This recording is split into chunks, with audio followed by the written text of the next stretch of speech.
കാരണം സാധാരണഗതിയിൽ 10 വർഷം എന്ന് പറയുന്ന ഒരു ഗവൺമെന്റ് കിട്ടുക, ഒരു മുന്നണിക്ക് കിട്ടുക എന്ന് പറയുന്നത് അസുലഭമായ ഒരു അവസരമാണ്.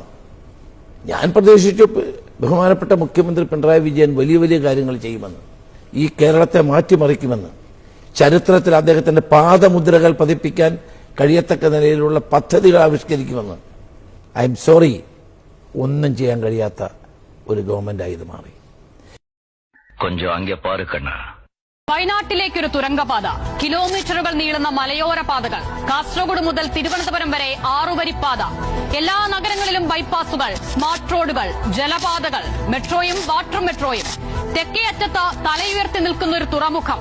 അരനൂറ്റാണ്ട് കൊണ്ടുണ്ടാകേണ്ട വികസനം കേവലം 1 ദശാബ്ദം കൊണ്ട് നേടുകയാണ് നാം.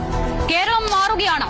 ലോക ഭൂപടത്തിൽ വ്യത്യസ്തമായ ഒരു കേരള മാതൃക വരച്ചു ചേർത്ത് അസാധ്യമെന്ന് വിധിയെഴുതിയതെല്ലാം, അനുവദിക്കില്ലെന്ന് വെല്ലുവിളിച്ചതെല്ലാം ഓരോന്നോരോന്നായി തലയെടുപ്പോടെ ഉയർന്നു പൊങ്ങുകയാണ്.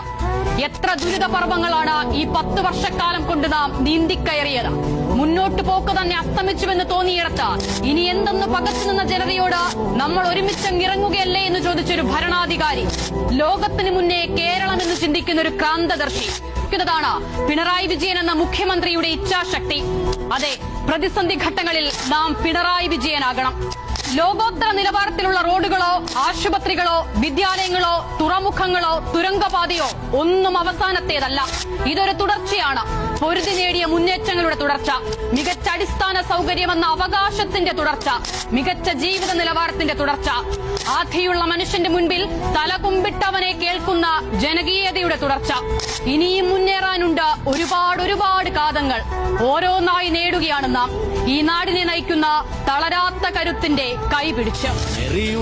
നേതാവുണ്ട്, കനിവുള്ളൊരു കരളതുമുണ്ട്.